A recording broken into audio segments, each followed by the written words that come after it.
All right, well, I just paused the video and I am not going to take the time to edit it together, so I will post these two videos together, so my apologies.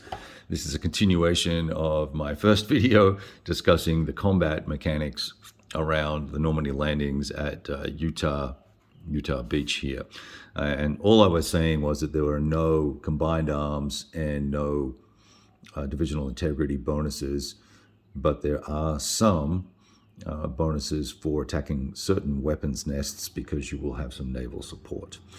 You do have the ability to actually fire using your naval support. You get a certain number per turn, and I allocated, assuming I was playing the whole thing, I allocated 2 attacks on Utah Beach for the Allies. No hits. You really basically got to roll either a 6 or a 5 or a 5 and a 6 to do any damage, and even then you're just going to disorganize a unit. So, and it's got this interesting disorganization regrouping concept, which really can mess you up, right? So it takes 2 turns to get out of being disorganized, because you flip from disorganized to rallying or regrouping, and then it comes off the next turn, and you're halved. So, and there are other penalties as well, both on attack and defense. You're halved. So it's a bit of a beatdown. Excuse me.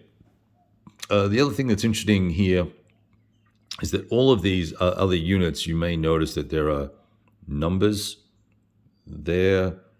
They're all different colors.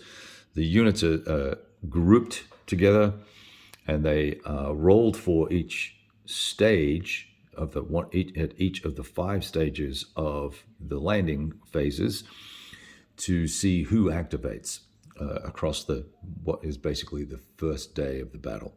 And unfortunately for Utah, the forces at Utah, so 4th Division, they have seen nearly all of the Germans activate. 91st Division has activated, the 243rd Division has activated, and elements of the Jaegers here, the Fallschirmjägers have activated, as well as we moved adjacent to when we took Carentan. It's probably not how you pronounce it, but there you go. 352nd activated as well because we moved adjacent to it. In fact, we're just getting ready to do that, a little attack there across the river. I was probably out of frame there, but there's Carentan there, and we're just about to attack the 352nd here. So that guy needs to rotate that way. So there you go. So pretty interesting. Lots of detail in the terrain. The maps are beautiful. The counters are nice and pretty clear. I mean, it's hard to read the hex setup numbers for the Germans, but that's a function of my failing eyesight. I now admit that I probably need to be wearing my glasses when I'm doing this, when I'm playing. But stubbornness has its own virtue, doesn't it? Or not, as the case may be. Anyway, so thoroughly enjoyed this little exercise. We're going to wrap it up here. There's no way for me to measure victory. I think the Allies have done quite well, given that we've penetrated across this river here. It's the Danube here, D-O. I think that's D-O-U.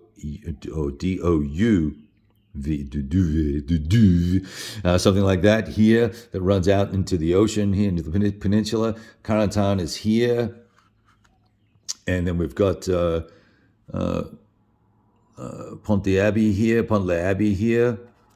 So the 82nd has kind of secured a bridge crossing here, but they still have these 2. Chef du Pont and La Fleur is here. These 2 garrisons are in the way. And I would imagine come day 2, this would be a focal point for 4th Division to start pushing some forces up this way to clear those so that these guys can be in supply. And we've got the 82nd Glider, which is the big dog on the map at the moment with the 10 combat factors. We pulled a B10. If you're familiar with the Victory in the West system, you know that you pull based on quality, 3. That you pull a chit for the combat strength of your unit, and that gives you 3 steps. 1 step, 2 steps, and then a third. We'll flip this guy over. He'll become a cadre of 2. So it gives you some depth and some representation of the brutal nature of the fighting forces. So it's pretty slick. I like that. Now I forget where he was. I think he was just here. All of these units can only move 1 hex every turn because it's a 3-hour time span is roughly how the 5 stages that I showed you in the prior video break down to. So it's a 3-hour duration for all these guys here. And same for the Germans, although if they have a 5 movement factor, they can move 2 hexes. And then if you have a higher movement rate, I think there's certain mechanized units can potentially move 3 hexes. So, and it's 3 hexes, not 3 movement points, I believe, too. So but I'd have to double check that. Anyway, so really enjoyed this, and it's got me quite excited to set up. In particular, I'm keen to see how Khan will work out over here with the British. That's a bit of a meat grinder over there. 21st Panzer is going to be somewhere over there as well, and the SS. And then, of course, I chickened out on Omaha Beach. I was going to have this set up first and just play this beach. But it seemed like to get a feel for everything, that this was more localized and isolated. And so I wouldn't cheat here and sort of bring things in from the sides to help the Germans. So this was a nice isolated little effort here. And although I did want to get the Pontahawk guys in the game, get the Rangers in the game. Okay, that is all I wanted to share with you. So 2 quick little videos. I'm going to try and get some more stuff done. I'm trying to recharge my wargaming batteries here and carve out some time.